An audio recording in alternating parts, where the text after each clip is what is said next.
Hey everybody, it's Tom from Vehicle Visionary. I hope you're having a great day. Today I'm going to share some information with you that will be helpful. It might disappoint a few people, but let's see what happens as we talk about what Honda model is next up for a full redesign. It's probably not what you expect. It's just one vehicle at this point, but I wanted to share this with you. I talked to somebody today who has been with the Honda organization for decades. They know what's going on. They get emails when things are going to change, and they don't get emails when they're not going to change, if you understand what I'm saying. So basically what it comes down to is, let's do this. We're going to go here. I'm going to share my screen with you. Let's go to the Honda Newsroom website. Anybody can go here. You can keep up with what's going on and even with what is not going on. And right here, we see a couple of things. Number one, we know that the 2025 Honda Civic has some pretty significant changes besides some exterior changes. Also, the return of a hybrid powertrain for the first time in quite a few years, but it's not something the Civic has never had before. So I'm going to go over here. You saw I clicked on the menu. We're going to go to Honda Autos. And what I'm going to do is scroll down here to latest news. Let's look at all news and media. And you can see a few things here. Now here is some news. The all-new 2025 Honda CR-V fuel cell electric vehicle. I'm not going to say anything about that right now. We'll cover that later on, but just to show you what's not here. So you see the Civic right there, and you see a few other things. There's the HR-V. But I want you to notice what you don't see. You don't see any information about a 2025 Honda Odyssey or a 2025 Honda Ridgeline being fully redesigned. And I know that might disappoint a lot of people. Sorry about that. I'm just sharing with you what is and is not going on. Now, here's something to think about with this. The Ridgeline just received a refresh. Some changes to the exterior, mainly to the interior. When an automotive manufacturer goes and makes changes, they have to recoup their investment, and that can take a couple of years at least. When you see a refresh, you're typically looking at a minimum of 2 years after that refresh before there is a full redesign. And usually it's longer than that. It just depends. But that's how it typically works. So since we saw a refresh with the Ridgeline for 2024, we're definitely not going to see that for 2025. The Odyssey also not being redesigned for 2025. And I know there are some news sources out there that are saying that there are changes coming. Now, one of those, I like their honesty. I'm not going to say anything about where I've seen this. Some of you probably know because you've seen it yourselves. But they said these are the changes they hope to see in 2025. Well, after talking to my source, that I'm not going to name, but it is somebody that is reliable. As I say, they're not just guessing. They have a lot of years of experience with communication and working for Honda, so they know what's going on. The Ridgeline, that's pretty easy to figure out. The Odyssey, since the minivan segment is not that big, there's not a ridiculous amount of competition. Believe it or not, the Odyssey does pretty well. I know there's a lot of people that might say differently, but it does do fairly well against its competitors. There are some things that it could use, some changes that I know a lot of you would like to see, including the addition of a hybrid powertrain, available all-wheel drive, things like that. We'll just have to see what comes in the future. All the technology is there for Honda to implement that. So what can we expect to see redesigned next? The Passport. We saw the Passport receive a refresh for the 2024 model year, and I don't think it's going to be too long before I start showing you 2025 models of the Passport, and you'll see that there are no changes when that happens. It's just the way it goes. Like I said, you're looking at a minimum of about 2 years. So the 2026 Passport should be the next in line. I fully expect that to happen, and I don't believe we're going to have to wait until 2026 gets here, a year and a half from this point when I'm shooting this video, making today's podcast in late June of 2024 before the newly redesigned Passport is available. Now, one thing I do know is that it will not be on the same platform as the Pilot.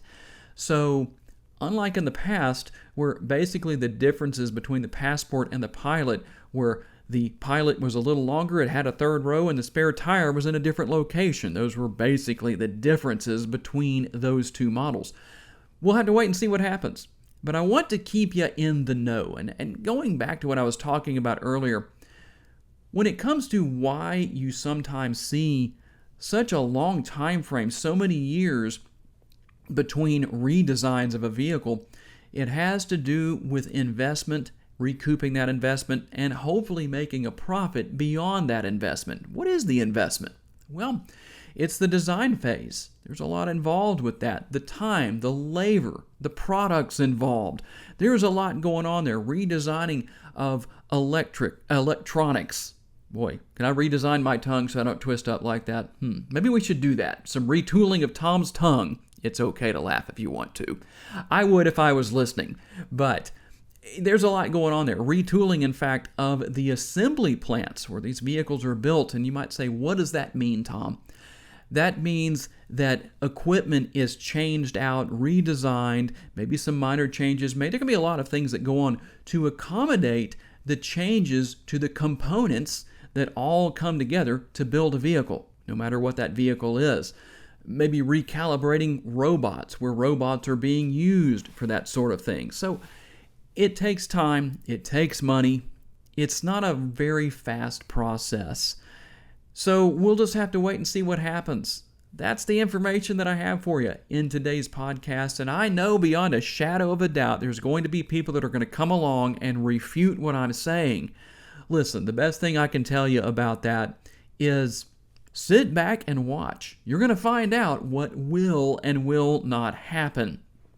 And just in case, I know there's probably some people out there saying, well, what's going to happen with the Accord, the 11th generation of the Accord? Is there going to be a mid-cycle refresh, or what's going to happen? Again, I have no information to share with you about that right now. It's probably going to be a couple more years before anything changes with the Accord. I know a lot of people have expressed their displeasure with the 11th generation. They don't like the way it looks.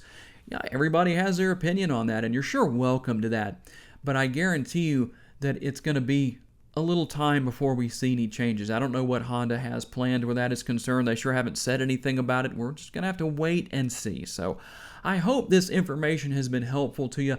I sure don't mean to disappoint anybody. If you're that person who is waiting for 2025 or the 2025 models to come out before buying maybe an Odyssey, maybe a Ridgeline, whatever the case is, well, now you know what you might need to do. You might have to wait a little bit longer if that's what you're planning on. For those of you who are big fans of Honda, you're loyal to the brand, well, you're just going to have to be patient and see what comes up. You can always go ahead and buy a model, and if you're in a good financial position, and I know if you live in the United States right now, that is not an easy thing to do, and that's all I'm going to say about that. But if you have eyes to see and ears to hear, you know why that is, and hopefully that's going to change in the near future. We could all use that positive change, right?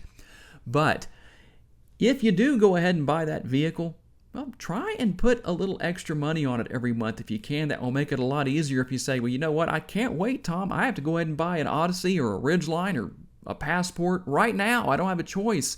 I need a new vehicle. There could be a lot of reasons for that. If you pay it down enough, you can trade in and you'll be able to do well and not go in upside down buying a new vehicle when the changes do come. We'll just have to wait and see what happens. I wish that I had news for you that was beyond that, because I know a lot of you were looking for that. But that's the case. You're updated. Again, for those who disagree, just sit back and watch. Time will prove what I have told you here is true. So hopefully that's helpful to you. Hey, tell me what you want to hear me talk about in these future podcasts. We're just getting rolling with these. This is only number 2.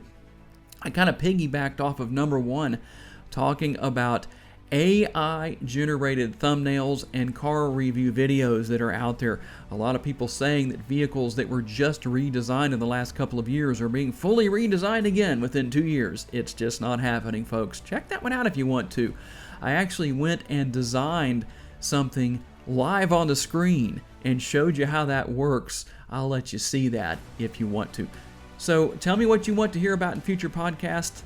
And if you enjoyed this, make sure and do me a favor, hit that like button for me. That helps out a lot. Make sure to subscribe so you don't miss any future podcasts or any of my other videos. I always appreciate each and every one of you for giving me the opportunity to give you a vision for your next vehicle. See you in the next video. Have a great day.